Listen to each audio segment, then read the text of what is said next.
দক্ষিণ দিনাজপুর তৃণমূল এজেন্টদের তাড়া করতে গিয়ে কি পরিস্থিতি সৃষ্টি হয়েছে দেখুন।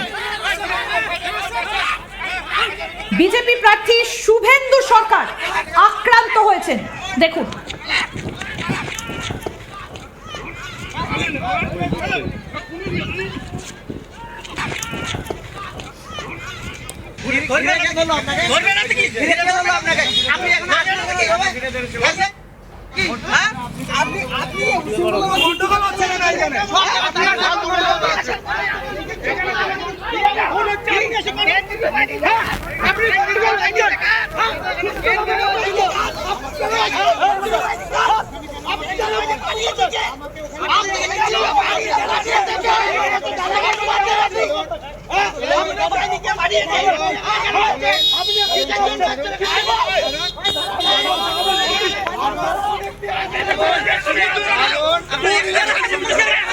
আমরা কুমারগঞ্জের ছবি আপনাদেরকে দেখাবো, যে ছবি আপনাদেরকে আমরা দেখাচ্ছিলাম কুমারগঞ্জের ছবি আপনাদেরকে আবার দেখাবো। ভোটের সকালে উত্তপ্ত কুমারগঞ্জ, দক্ষিণ দিনাজপুরের কুমারগঞ্জের ছবি আপনাদেরকে আমরা দেখাচ্ছি।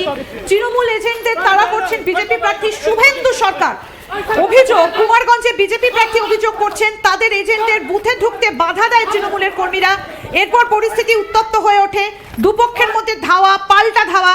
অভিযোগ, তৃণমূল কর্মীদের তাড়া করতে গেলে বিজেপি প্রার্থীকে মারধর করা হয়েছে। প্রার্থীকে মারধর করা হয়েছে কুমারগঞ্জে। দেখুন সেই ছবি আপনাদেরকে আমরা দেখাচ্ছি। পোলিং এজেন্টকে ঢুকতে দেয়নি, তাড়াচ্ছে। এত বড় সাহস! কি মনে করেছে শুধুমাত্র তৃণমূলে পোলিং এজেন্ট আছে? এত বড় সাহস! আরে পোলিং এজেন্ট দিতে দেবে না কেন?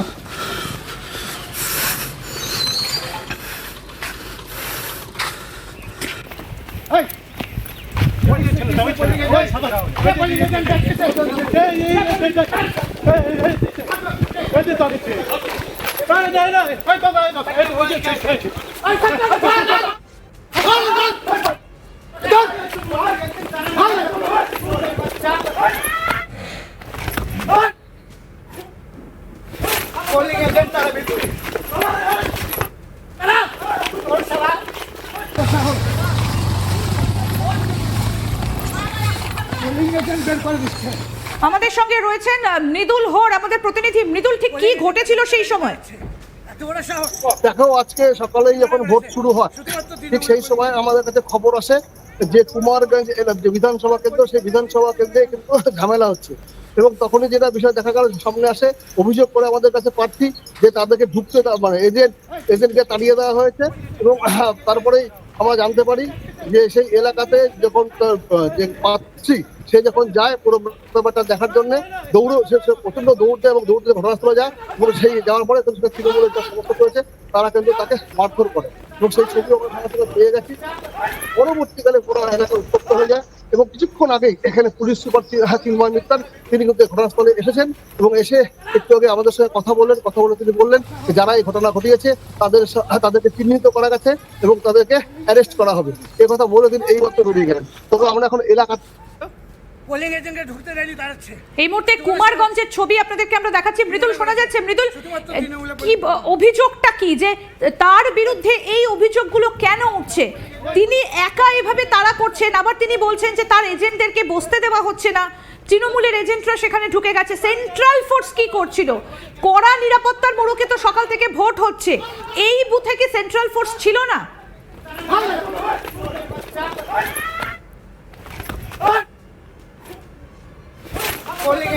আমরা যাব আমাদের প্রতিনিধির সঙ্গে কথা বলবো। কি বলছেন শুভেন্দু সরকার, বিজেপির প্রার্থী, শুনবো। প্রায় 10টি বুথে পোলিং এজেন্ট বসিয়েছি। আর এরা বানিহারি স্কুলে যখন আমি যাই তার একটা গলি দিয়ে ঢুকি, সেখানটাতে একদল দুষ্কৃতী আমার উপরে যাওয়ার সাথে সাথে চড়াও হয়। পরবর্তীতে তারা যখন আমি ব্যাক করি সেই সময় গাড়ির উপরে হামলা, পরবর্তীতে আমাকে আটক করার চেষ্টা হয়েছে, হামলা করার চেষ্টা হয়েছে। আমাকে উদ্ধার হয়েছিল। আমার শরীরে তেমন কিছু বুঝতে পারিনি, কিন্তু আমার সিকিউরিটির শরীরে অনেকগুলো আঘাত লেগেছে। আপনাকে ঘুষি পাচ্ছিল, আপনার যদি থেকে থাকে আপনাদের ইয়েতে, কিন্তু আমি এখনো কোনো আঘাতের চিহ্ন পাইনি। কিন্তু ওরা চেষ্টা করছে। কিন্তু এই যে কেন্দ্র বাহিনী এত লক্ষ কেন্দ্র বাহিনী থাকবে? দেখুন, আমি কেন্দ্র বাহিনী নিয়ে আমি কেন্দ্র বাহিনী নিয়ে কোনো মতামত দিতে রাজি নই, কারণ তাকে ডিপ্লয় করেছে এখানকার পুলিশ সুপারের যেমন নির্দেশ থাকে তারা তেমন কাজ করে। আমি প্রথম দিন থেকে বলেছি এই পুলিশ সুপারকে এখান থেকে বদল না করলে নির্বাচন হওয়া সম্ভব নয়, কিন্তু এখানে নির্বাচন। আপনাকে মারধরটা কোথায় করা হলো? আমাকে বানিহারেতে আটক করা হয়েছিল, মারার চেষ্টা হয়েছিল, গায়ে হাত দিতে পারিনি। কিন্তু আমরা দেখলাম যে আপনার গাড়ি তো ভাঙচুর হয়েছে। গাড়ি আটক করেছে, চেষ্টা করছিল একদল দুষ্কৃতী, একেবারে জিহাদি, এই জিহাদি শক্তি, তৃণমূলের শক্তি, তারা আক্রমণ করার চেষ্টা করেছিল। এখন আপনি কেমন আছেন? এমনি স্বাভাবিক আছি, পরের বুথে যাচ্ছি, আপনাদের জন্য রাস্তায় দাঁড়ালাম। আপনি যখন ওখানে গেলেন তখন কি সত্যি কেন্দ্রীয় বাহিনী ছিল? আমরা তো শুনলাম যে নির্বাচন কমিশন বলছে যে কেন্দ্রীয় বাহিনী থাকবে সেখানে, আপনাদের নিরাপত্তা ব্যবস্থা করা হবে। আমি বারবার বলেছি কেন্দ্রীয় বাহিনীকে কে ডিপ্লয় করে, তারা কি চেনে? পুলিশ সুপারের নির্দেশে তারা ডিপ্লয় হয়। এখানকার থানার লোকাল আইসি আরো যারা অফিসার থাকে তারা ডিপ্লয় করে। তারা খতিয়ে দেখবে কেন্দ্রীয় বাহিনী কোথায় থাকবে। আমি গিয়ে দেখতে পাইনি, আমি তাদের দেখেছি 100 মিটারের মধ্যে কেন গ্যাদারিং হচ্ছে সরিয়েছে, আর সরানোর পরে এই দুষ্কৃতীর একটা সরু গলি ছিল সেখানে আটক করেছে একদল জিহাদি দুষ্কৃতী। এখন বলতে কেন্দ্র বাহিনী আপনার সঙ্গে এসছে, আপনার সঙ্গে কি দেখা হচ্ছে কারোর সাথে?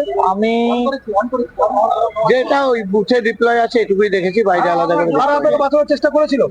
আমি পেছন ফিরে তাকানোর অবকাশ পাইনি, তারা এসেছিল না ছিল কিনা আমি জানি না।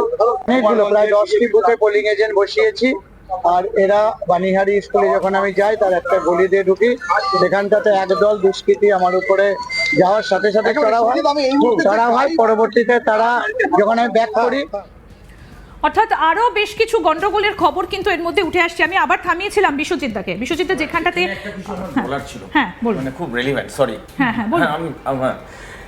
এই যে ছবিটা দেখলেন, এটা কিন্তু একটা বড় ইমপ্লিকেশন আছে। 2 লক্ষ আধা সামরিক বাহিনী, মানে যাই হোক সেন্ট্রাল ফোর্স আছে সেখানে, এরম প্রত্যেকটা বুথে 4 জন করে আধা সামরিক বাহিনী রয়েছে। আমরা কিন্তু একজনকেও দেখলাম না এখানে সেরমভাবে। এইগুলো কিন্তু ম্যানুফ্যাকচার করা হচ্ছে যাতে এমন একটা ন্যারেটিভ তৈরি করা হয়, কারণ এখানে একজন ক্যান্ডিডেটের এরমভাবে ছুটে যাওয়ার কথাই নয়, ওখানে নিরাপত্তা রক্ষী থাকার কথা, মানে সেন্ট্রাল ফোর্স থাকার কথা। একটা ন্যারেটিভ তৈরি করা হচ্ছে যাতে পরের ফেজের ভোটে এমন একটা জায়গায় নিয়ে যাওয়া যায়। আজকে যদি তৃণমূল তাদের লুম্পেনদের কন্ট্রোল না করে, পরের ফেজের ভোটে কিন্তু অন্যরকম ভোট করাবে। এই যে ন্যারেটিভগুলো তৈরি করা হচ্ছে, এটা হবার কথা নয়। কিরম ভাবে কোনোভাবে ম্যানুফ্যাকচার করা হয়েছে, একজন প্রার্থী এরকম ভাবে ছুটে আমরা ভোট করেছি, আমরা ভোট দেখেছি, এটা হতে পারে না। এটা একটা কিভাবে করা হয়েছে। বিজেপির প্রার্থী, আমি একটুখানি শুনবো যে উনি বলছেন যেটা তৈরি করা হয়েছে, ভোটটা সিচুয়েশনটা তৈরি করা হয়েছে, মানে পুরোটা ম্যানুফ্যাকচার না, সিচুয়েশন হ্যাজ বিন